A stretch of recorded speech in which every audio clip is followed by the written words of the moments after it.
அனைவருக்கும் என் தீபாவளி நல்வாழ்த்துக்கள். இந்த நாளில் நாம் அனைவரும் இனிப்புகளை உண்டு பட்டாசுகளை கொளுத்து மகிழ்வோம்.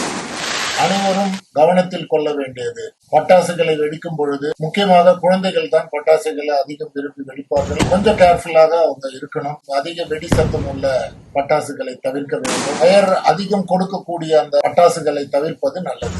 ஈஸியாக ஃபயர் பத்தி கொள்ளக்கூடிய துணிகளை நாம் பயன்படுத்தக்கூடாது. அப்படி தவறுதலாக அந்த ஃபயர் நம்ம உடலில் பட்டுவிட்டால் முதலில் என்ன செய்ய வேண்டும் என்பதை நீங்கள் அறிந்து கொள்ளுங்கள். உடம்பில் பார்த்து இருக்கிற இடத்தை அகற்றி விட வேண்டும். துணி அது மாதிரி இருந்ததுன்னா இம்மிடியட்டா ரிமூவ் பண்ணிட்டு வாட்டர், நீங்க பிளைன் வாட்டர் நிச்சயமாக பயன்படுத்தும். கோல்டு வாட்டர் பயன்படுத்தக்கூடாது. ஏன்னா கோல்டு வாட்டர் பயன்படுத்தினால் உங்களுக்கு அந்த வாசோ கன்ஸ்ட்ரக்ஷன் நடந்து ரத்த குழாயில் உங்களுக்கு டேமேஜஸ் அதிகமாக இருக்கும். நார்மல் வாட்டரை நீங்க மேலே ஊற்றி அதை தடுத்து விடலாம். மேலும் ஏதாவது வெட் கிளாத், அதாவது துணியில் நினைத்த காட்டன் கிளாத் அவங்க மேல போர்த்தி விட்டு இமிடியேட்டாக ஃபயரை நீங்க அணைக்கிறதுக்கும் முற்பட வேண்டும். அந்த இடத்தில் இருந்து அவர்களை அப்புறப்படுத்தி, அந்த இடத்துல நிறைய ஃபியூம்ஸ் எல்லாம் இருக்கும்.